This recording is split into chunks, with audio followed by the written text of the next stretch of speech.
Hello guys, दृष्टी academy Wardha या YouTube चॅनलवर आपल्या सर्वांचे पुन्हा एकदा खूप खूप स्वागत आहे.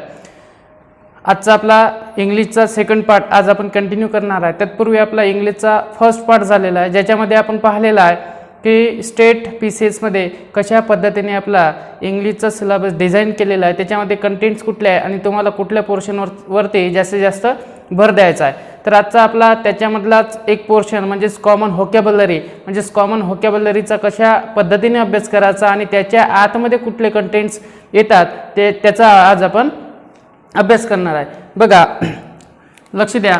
कॉमन व्होकॅब्युलरीमध्ये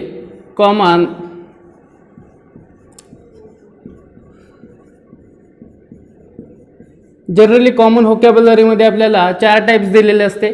4 टाइप्स, त्याच्यापैकी पहिला एक सिनोनिम्स. सेकंड म्हणजे अँटोनिम्स. थर्ड लक्षात ठेवायचं आपल्याला मीनिंग ऑफ वर्ड्स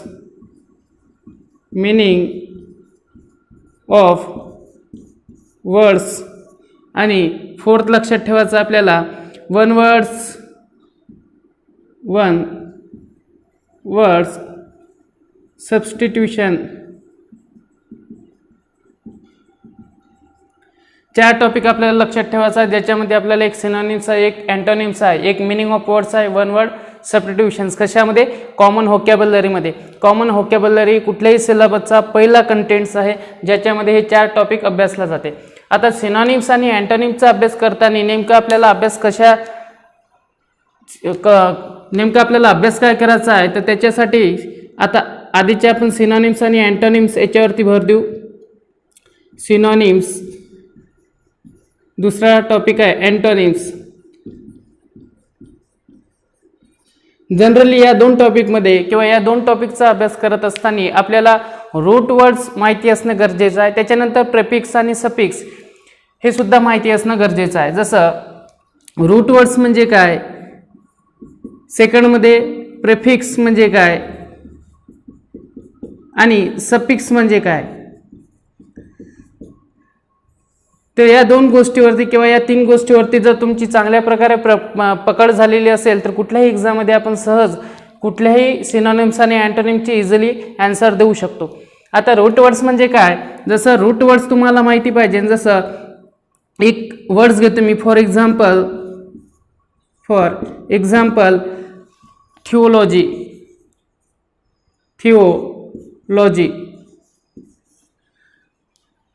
आता याच्यामध्ये रूट वर्ड्स कोणते आहेत, तर रूट वर्ड तुम्हाला माहित पाहिजे, एक लॉजी आणि एक थिओ.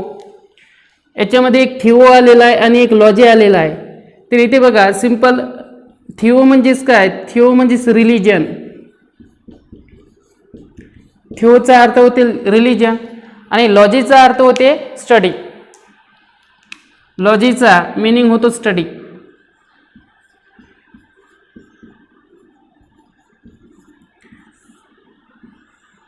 आता जर दोन्ही गोष्टी तुम्हाला माहित असेल तर थिओलॉजी तुम्ही इझिली सांगू शकता. मग थिओलॉजी म्हणजेच काय, तर थिओलॉजीचा अर्थ होते स्टडी ऑफ रिलिजन.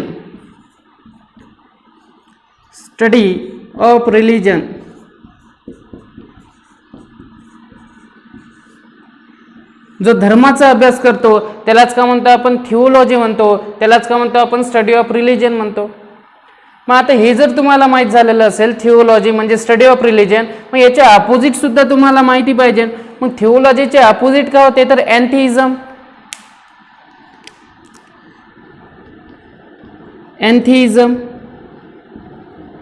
मग अँथिइझम जर तुम्हाला माहीत झालेला असेल, जो स्टडी ऑफ रिलिजनचे अपोजिट आहे, त्याला आणखी सिनोनिम्स कुठला वर्ड्स आहे का, तर याला आणखी एक सिनोनिम्स वर्ड्स आहे, तो म्हणजे ब्लास्फेमी.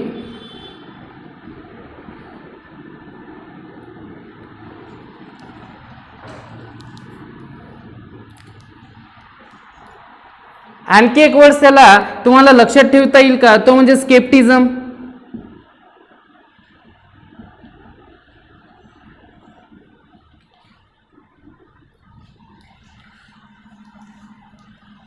प्रोफॅनिटी हा सुद्धा एक वर्ड आहे, प्रोफॅनिटी.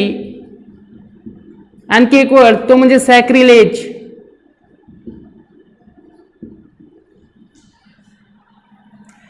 हे तिन्ही अशी वर्ड्स आहे किंवा हे चारही अशी वर्ड्स आहे जे अँथिझम, ब्लास्फेमी, स्केप्टिसिझम, प्रोफॅनिटी आणि सॅक्रिलेज याचा मिनिंग म्हणजेच काय, याचा मिनिंग किंवा या शब्दांचा मिनिंग याचे अपोजिट वर्ड्स जो दिलेला आपल्याला थिओलॉजी, अपोजिट मधली सुद्धा आपल्याला वर्ड सांगता आली पाहिजे. ती सिंपल आहे बघा. Offence of speaking sacrilegiously about God. Offence of speaking sacrilegiously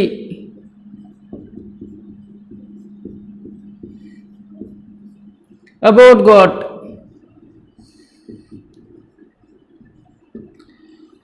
म्हणजे जो गॉडच्या विरुद्ध बोलते किंवा अपोजिट बोलते त्यालाच का म्हणतो आपण, जो धर्माच्या अपोजिट बोलते त्यालाच का म्हणतो आपण अँथेइझम. त्यालाच एक सिनॉनिमस फ्रेज दिलेली आहे ती म्हणजे offence of speaking sacrilegious about God. म्हणजे रूटचा मिनिंग तोच आहे की रूट वर्ड्स तुम्हाला माहित असेल तर इझी प्रकारे आपण कुठल्याही वर्ड्सचा आन्सर देऊ शकतो. तर या गोष्टी लक्षात ठेवायचा. खूप वेळेस ब्लास्फेमी जसं एक्झाममध्ये येऊन गेलेला आहे, सॅक्रिलेज एक्झाममध्ये येऊन गेलेला आहे, प्रोफॅनिटी हा शब्द सुद्धा आपल्याला एक्झाममध्ये खूप वेळेस पाहायला मिळालेला आहे. पुढे जाऊ आपण. पुढे आणखी एक एक्झाम्पल घेऊ बघा.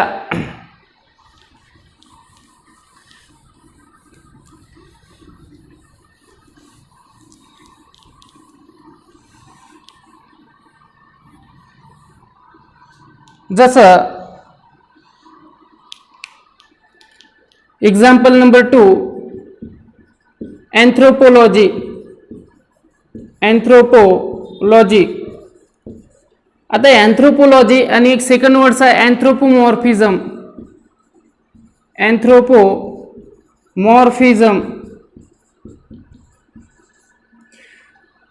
Words number 3.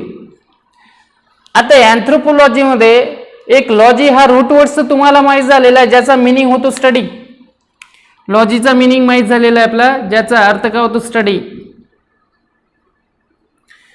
याच्यामध्ये एक आणखी एक वर्ड्स आलेला आहे जो आपल्याला प्रेफिक्स म्हणून यूज केलेला आहे जसं अँथ्रोपो. मग अँथ्रोपोचा मिनिंग काय होते तर अँथ्रोपोचा मिनिंग होते ह्युमन.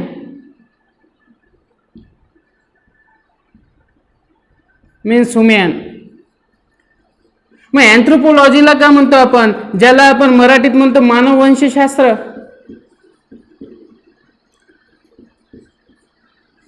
आता जर मिनिंग माहिती झालेला असेल, तुम्हाला रूट वर्ड्स माहित झालेले असेल ज्याचा अँथ्रोपोचा अर्थ होते ह्युमन आणि लॉजीचा अर्थ होते एक लॉजीचा अर्थ होते स्टडी. मग अँथ्रोपोलॉजीसाठी एक सिनोनिम्स फ्रेज काय किंवा त्याचा मिनिंग काय होतो जे आपल्याला इंग्लिशमध्ये नेहमी ऑप्शन पाहायला मिळणार. मग अँथ्रोपोलॉजीचा अर्थ होते स्टडी ऑफ ह्युमन बिईंग किंवा स्टडी ऑफ ह्युमन, ज्याला आपण मराठीत मानववंशशास्त्र म्हटलेलं आहे. मग अँथ्रोपोमॉर्फिझम म्हणजे काय. आता अँथ्रोपोमॉर्फिझम हा जरी शब्द तुम्ही सर्च मारला तर याचंही मराठी मिनिंग मानव वंशशास्त्रच होते. मानव वंशशास्त्र. मानव वंशशास्त्र याचा मिनिंग सुद्धा तोच होते अँथ्रोपोमॉर्फिझम. परंतु इंग्लिशच्या दृष्टिकोनातून कारण ऑप्शन आपल्याला इंग्लिशमध्ये राहणार आहे, मग अँथ्रोपोमॉर्फिझमची करेक्ट इंग्लिश मिनिंग काय तर इथे लक्षात येते. आता तुमच्या अँथ्रोपो म्हणजेच काय तर ह्युमन आणि हा जो इझम दिलेला आहे इझमचा अर्थ होते गॉड. इझमचा अर्थ काय होते गॉड. मग मॉर्फचा अर्थ काय होते इथे मॉर्फिझम हा शब्द आलेला आहे तर इथे मॉर्फ हा शब्द सुद्धा तुम्हाला माहिती पाहिजे. मॉर्फचा अर्थ होते स्ट्रक्चर.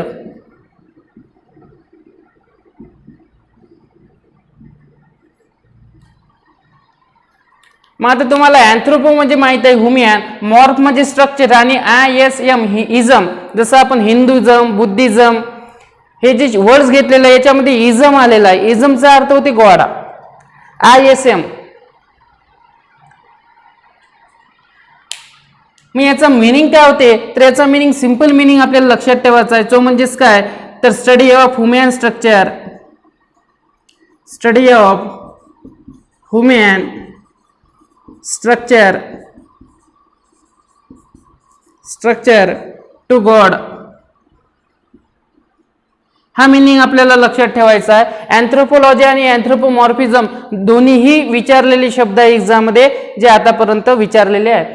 सिंपल डेफिनेशन लक्षात ठेवायचे आहे. आपल्याला रूट वर्ड्स माहिती असणं गरजेचं आहे. जसं अँथ्रोपोलॉजीमध्ये अँथ्रो मीन्स ह्युमॅन, इथे पण अँथ्रोपो म्हणजेच काय होईल, ह्युमॅनच होईल. इझम म्हणजे गॉड लक्षात ठेवायचं आहे. लॉजी मीन्स स्टडी लक्षात ठेवायचं आहे. आणि मॉर्फ म्हणजेच काय तर स्ट्रक्चर. ओके, आणखी पुढे जाऊ आपण, आणखी काही एक्झाम्पल पाहू याच्यामध्ये, जे एक्झाम्पल मध्ये तुम्हाला काही वर्ड्स लक्षात ठेवायचे आहे जे एक्झाम मध्ये आतापर्यंत विचारलेले आहे.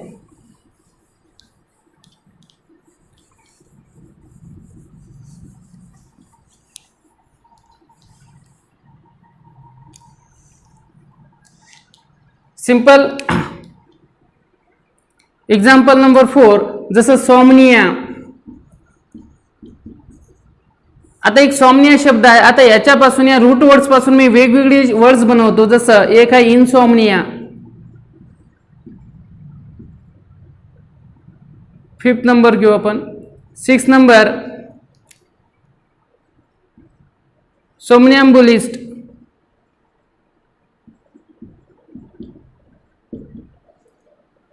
7 नंबर सोमनिलोक्विस्ट. 8 नंबर फनएम्बुलिस्ट.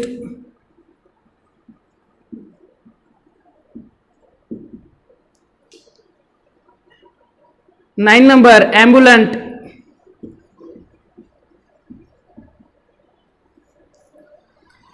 असे वर्ड्स आहेत जे रूट वर्ड्स पासून क्रिएट झालेले आहेत. जसं सोमनिया दिलेला आहे मी, त्याच्यानंतर इन्सॉमनिया, नंतर सोमनॅम्बुलिस्ट, सोमनियम लोक्युस. आणखी एक वर्ड्स आपल्याला लिहिता येईल 10 नंबरचा सोमनिया, सोमनियमफेरस किंवा सोमनिफेरस, सोमनिफेरस. आता हे पाठ करण्याची गरज नाही. पाठ करण्याची गरज नाही म्हणजे काय, फक्त तुम्हाला याच्यामधले रूट वर्ड जरी माहिती असले तरी आपण इझिली एक्झाम मध्ये कुठल्याही वर्डचं आपल्याला इझिली आन्सर देऊ शकतो. आता सॉमनिया म्हणजेच काय, तर सॉमनियाचा अर्थ तुम्हाला माहित पाहिजे. तर सॉमनियाचा अर्थ होते स्लीप. एक्झामच्या दृष्टिकोनातून महत्वाचे स्टार पॉइंट आपले घेऊन राहिलो आपण. एखाद्या बुक मध्ये नेहमी नोट करत चला, म्हणजे जेणेकरून एक्झाम मध्ये जर एखाद्या वेळेस शब्द वर्ड्स विचारला तर तुम्हाला त्याचं उत्तर लिहिता आलं पाहिजे. मग सॉमनिया म्हणजे स्लीप. मग याच्यामध्ये बघा हा जो वर्ड्स दिलेला आहे, वर्ड्स नंबर 5th नंबरचा, याच्यामध्ये इन म्हणजेच काय, तर इनचा अर्थ होते लॅक.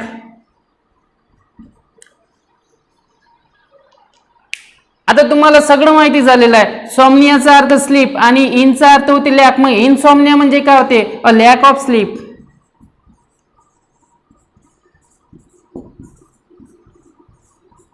म्हणजे ज्याला आपण लॅक मीन्स काय, कमतरता, आणि स्लीप मीन्स झोपणे.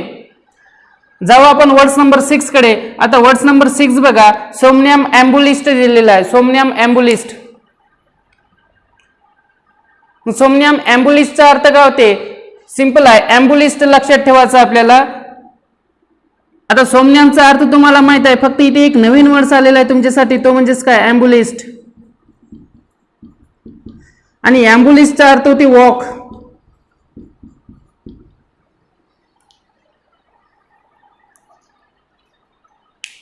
आता तुम्ही इझिली याची फ्रेज सांगू शकता. मग सोमनियम एम्बुलिस्ट म्हणजेच काय, one who walk in the sleep.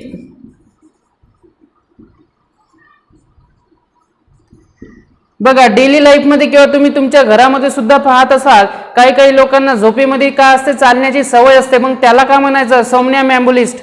सोमनियम्बुलिस्ट म्हणतो आपण त्याला. हा वर्ड्स लक्षात ठेवायचा आहे, सोमनियम्बुलिस्ट.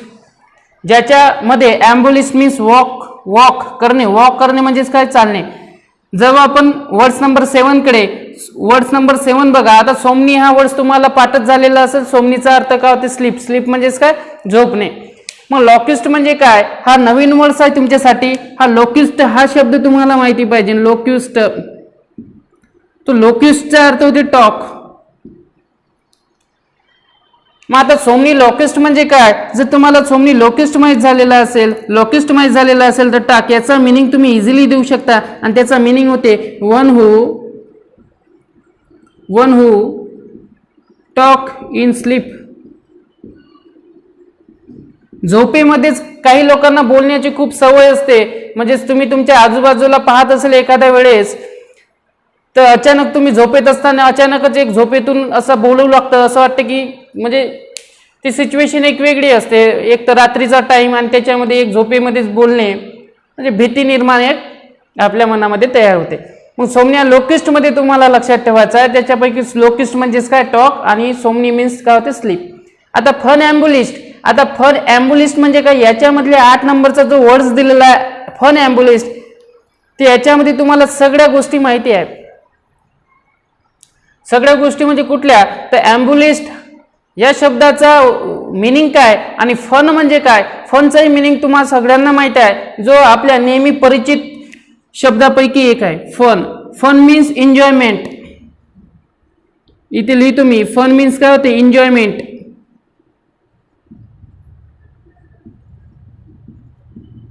आणि ॲम्बुलिस्टचा अर्थ काय होते, आताच मी सांगितलेलं आहे, ॲम्बुलिस्ट मीन्स काय होते, वॉक करणे, आणि फन मीन्स काय होते, एन्जॉयमेंट. मग याचा फन ॲम्बुलिस्टचा मिनिंग काय, one who walk on the rope for enjoyment is known as funambulist. इथे लिहितो बघा, one who walk on the rope for enjoyment.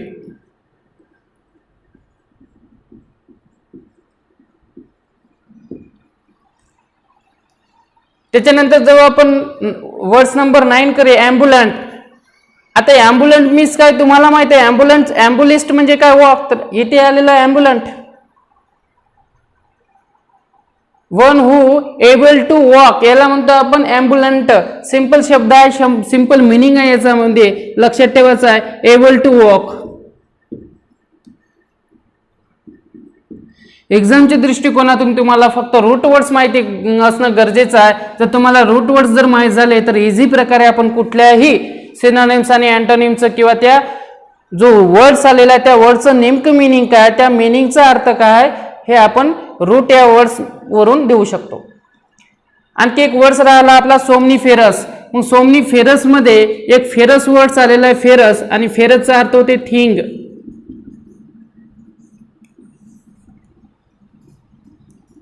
Thing means वस्तू, या प्रकारे आपण घेतो. It is a thing that is cause sleep.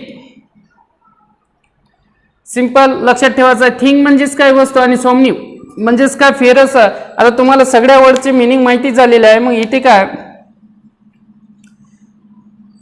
It is a thing that cause sleep. अशी वस्तू ज्याच्यामुळे आपल्याला काय ती झोप येते त्यालाच का म्हणतो आपण सॉमनीफेरस म्हणतो. इथे झाले आपले टोटल 10 वर्ड्स. 10 वर्ड्स पैकी काही वर्ड्स एक्झाम मध्ये येऊन गेलेले आहे आणि याच्यापैकीच काही वर्ड्स आणखी एक्झाम मध्ये येण्याची शक्यता आहे. तर सगळे वर्ड्स तुम्ही पाठ करून ठेवा. ओके. आता जेव्हा आपण प्रेफिक्स आणि सफिक्स, नेमका प्रेफिक्स आणि सफिक्सचा नेमका आपल्या सिलेबस मध्ये काय रोल आहे आणि कशा पद्धतीने ते एक्झाम मध्ये विचारल्या जाते.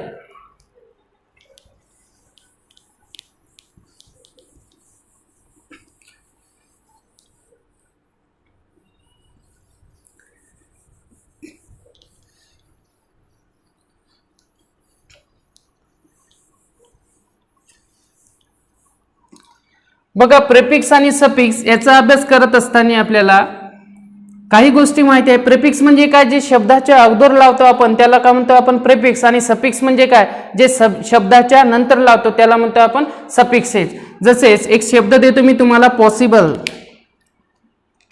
एक वर्ड्स आहे पॉसिबल,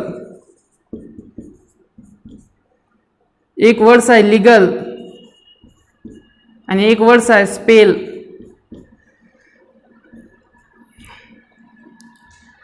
आता पॉसिबल याच्या अगोदर जर मी एक सफिक्स जोडला, एक प्रेफिक्स जर जोडला, प्रेफिक्स म्हणजे काय, प्री म्हणजे आधी. मग इथे बघा एक वर्ड जोडतो मी इम, इथे सुद्धा मी एक वर्ड जोडतो इल, आयल, आणि इथे सुद्धा मी एक वर्ड जोडतो तो म्हणजेच काय मिस. आणखी एक वर्ड देतो तो म्हणजेच काय बायसिकल,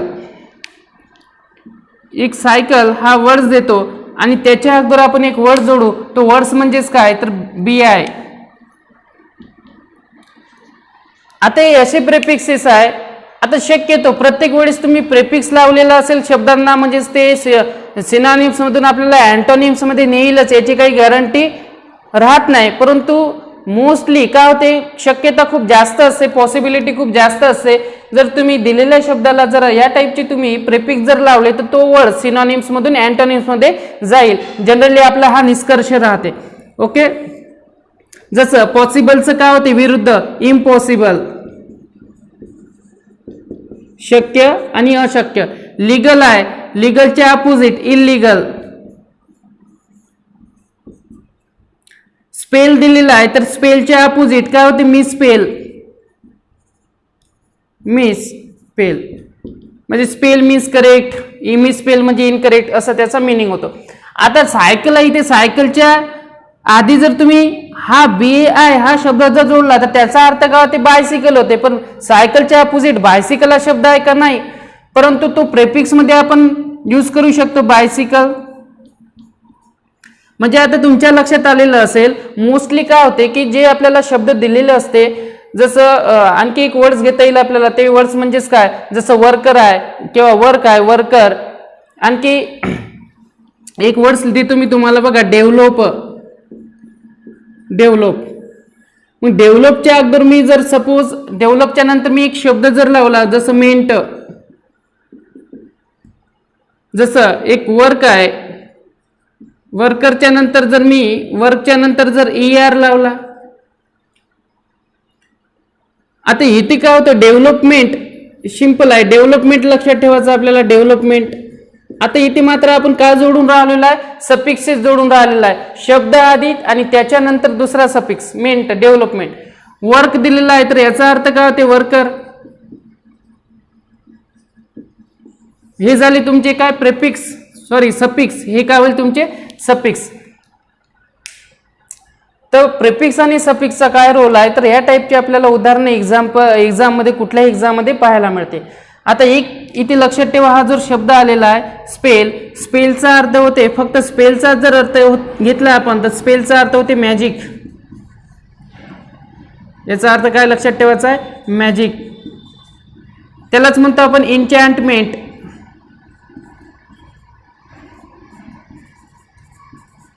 त्यालाच म्हणतो आपण इनकॅन्टेशन.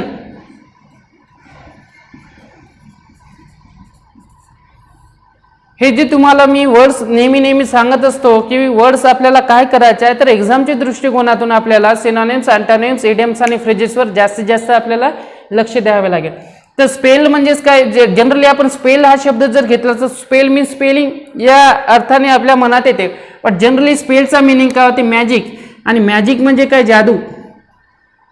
हे सगळे वर्ड्स काय, सगळे वर्ड्स काय हे सिनॉनिम्स आहे. मॅजिक, एन्चॅन्टमेंट आणि इनकॅन्टेशन हे तिन्ही वर्ड्स लक्षात ठेवायचे आहे. त्याच्यापैकी एन्चॅन्टमेंट एक्झाम मध्ये येऊन गेलेला आहे.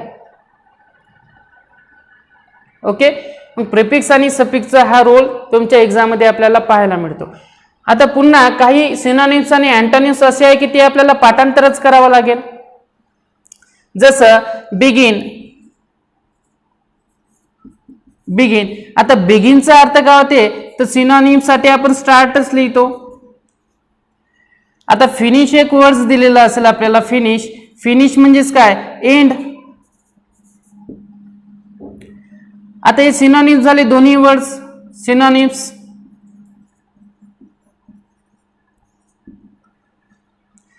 मग हे या शब्दांचा वर्ड्स जसं आणखी एक घेऊ आपण, जसं ऍडमायर.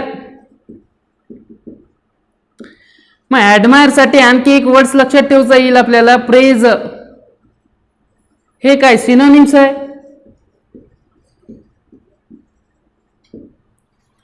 मग असे काही सिनोनिम्स किंवा अँटोनिम्स राहते ते तुम्हाला एक्झामच्या दृष्टिकोनातून पाठच करावं लागेल. जसं इन्क्रीज आणि डिक्रीज, इन्क्रीज आणि डिक्रीज हे अपोजिट आहे. जसं ब्रेव, ब्रेव मीन्स काय शुअर, याच्या अपोजिट काय होईल कोवर्डली.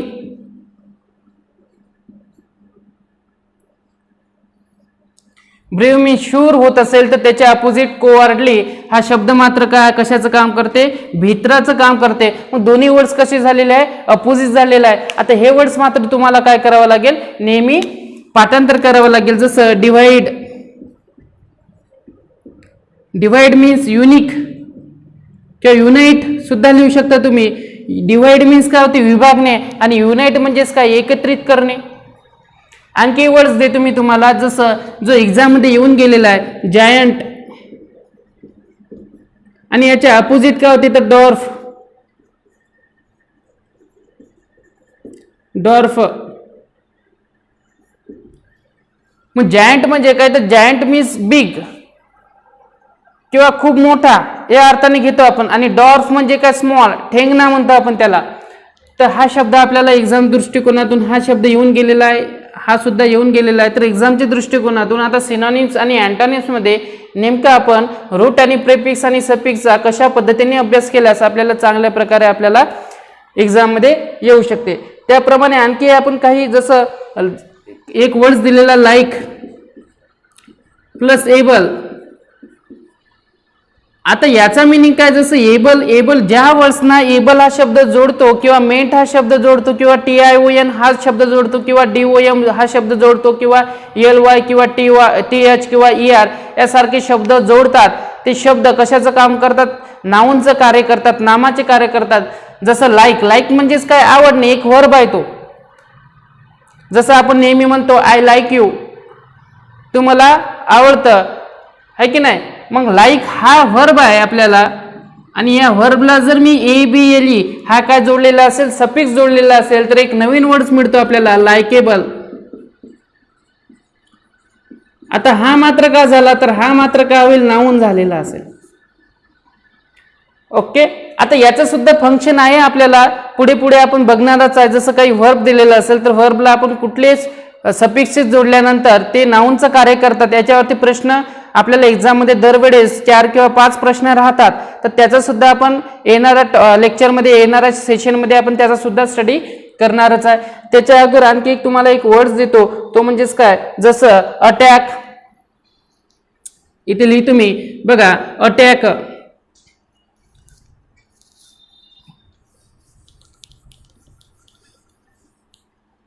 अटॅक. याच्या अपोजिट काय होईल, डिफेंड. म्हणजे हा वर्ड्स काय झाला, तर हा वर्ड्स काय झाले, जसं पास. याच्या अपोजिट काय होईल, फेल. म्हणजे तुम्हाला काही तर सिनोनिम्स आणि अँटोनिम्स ती पाठच करावं लागेल. जसं अटॅकच्या अपोजिट तुम्हाला माहितीच पाहिजे डिफेंड, पासच्या अपोजिट तुम्हाला माहितीच पाहिजे फेल. मग असं आपल्याला कॉमन व्होकॅब्युलरी मध्ये जो आपण नेहमी ग्रुप बी, ग्रुप सी किंवा इव्हन MPSC मध्ये सुद्धा जो पहिला कंटेंट्स पाहतो तो म्हणजेच काय, कॉमन व्होकॅब्युलरी, ज्याच्यामध्ये आज आपण सिनोनिम्स आणि अँटोनिमचा अभ्यास केलेला आहे. याच्या नंतरच्या लेक्चरमध्ये आपण one word substitutions and meaning of words याचा आपण सविस्तर अभ्यास करणार आहोत. तरी तुम्ही हे जे लेक्चर आहे हे लेक्चर चांगल्या प्रकारे बघावं, याचा नेहमीच तुम्हाला नक्कीच याचा फायदा येणाऱ्या एक्झाम मध्ये होईल. गाईज, आजचं लेक्चर आपण इथेच एंड करू. भेटू आपण नवीन सेशन मध्ये नवीन टॉपिक सोबत. Till good day and goodbye. Thank you.